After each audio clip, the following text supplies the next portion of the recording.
అందరికీ నమస్కారం. గంగను తలపై మోసినవాడు శివుడు. ఆమె అడుగులు భూమిని తాకటం భగీరథుని తపస్సుకు లభించిన అనుగ్రహం. తెలుసుకోవాలనుకుంటున్నారా? అయితే వీడియో స్కిప్ చేయకుండా చివరి వరకు చూడండి. అంత పవిత్రమైన గంగ భూమి మీదకు ఎలా వచ్చింది? పూర్వము సగరుడు అనే ఒక చక్రవర్తి ఉండేవాడు. ఆయనకు 36,000 మంది సంతానం ఉండేది. సగరు చక్రవర్తి కుమారులు కనుక సగరులు అని పిలిచేవారు. సగరు చక్రవర్తి అశ్వమేధ యాగం చేయాలని నిర్ణయించుకున్నాడు. యాగం తలపెట్టాడు. యాగంలో భాగంగా అశ్వాన్ని విడిచిపెట్టాడు. కొంతమంది సైన్యాన్ని పంపి అశ్వాన్ని మళ్ళీ తిరిగి తీసుకురమ్మని చెప్తాడు. వాళ్లకు అశ్వం కనబడక తిరిగి వచ్చేస్తారు. సగర చక్రవర్తి తన కుమారులందరినీ పంపి అశ్వాన్ని వెతకమని చెబుతారు. అన్ని చోట్ల వెతికి భూమి మీద, ఆకాశంలో, చివరికి పాతాళ లోకానికి వెళతారు. అక్కడ కపిలుడు అనే మహర్షి పూజ చేసుకుంటూ కనిపిస్తాడు. అతని ముందు అశ్వం కనిపిస్తుంది. సగరులు ఇదే యాగ అశ్వం అనుకుని కపిలుడు దొంగిలించి ఉండి ఉంటాడు అని వారిలో వారే ఊహించుకుని కపిలుడిపై దాడి చేయబోతుంటే కపిలుడు కోపించి వాళ్ళందరినీ భస్మ రాసులుగా మారుస్తాడు.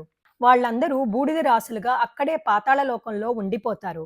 విషయం తెలుసుకున్న సగరుడు ఇంకొక కుమారుడైన ఉత్తానపాదుడికి రాజ్యాన్ని ఇచ్చేస్తాడు. తర్వాత సగరుడు పండితులను వాళ్లకు మోక్షం వచ్చేలాగా ఏదైనా ఉపాయం ఉందా అని అడుగుతాడు. ఆకాశంలో గంగా అనే అతి పవిత్రమైన కన్య ఉంది. ఆమె నదిగా మారి ఎప్పుడైతే భూలోకానికి వస్తుందో ఆమె స్పర్శ తగిలినప్పుడు మాత్రమే వాళ్లకు మోక్షం వస్తుందని చెబుతారు పండితులు. సగరుడు అంత వయసులో తన వల్ల ఇదంతా కుదరదు అని ఆ విషయాన్ని వదిలేస్తాడు. ఉత్తానపాదుడు తర్వాత కొన్ని వంశాల పరంగా పరిపాలన జరుగుతుంది. ఆ వంశంలోనే భగీరథుడు అనే ఒక మహారాజు పాలిస్తూ ఉంటాడు.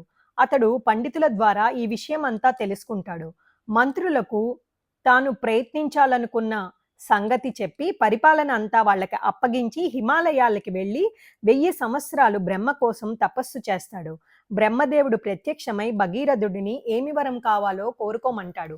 నా పూర్వీకులంతా శాపంతో పాతాళ లోకంలో భస్మరాసులుగా ఉన్నారు. గంగాదేవి కిందకి రావాలి అని చెప్పగా బ్రహ్మ నీ ఆలోచన చాలా బాగుంది, కానీ నేనేమీ చెయ్యలేను. ఆమె నా ఆధీనంలో లేదు. ఆమె కైలాసంలో సాక్షాత్తు పార్వతీ పరమేశ్వరుల ఆధీనంలో ఉంటుంది. ఆ పరమేశ్వరుడు మాత్రమే నీకీ వరం ఇవ్వగలడు అని చెప్పి అంతర్ధానమవుతాడు. భగీరథుడు ఆ పరమశివుడి కోసం 1000 సంవత్సరాలు కఠోర తపస్సు చేస్తాడు. శివుడు ప్రత్యక్షమై వరం కోరుకోమంటాడు.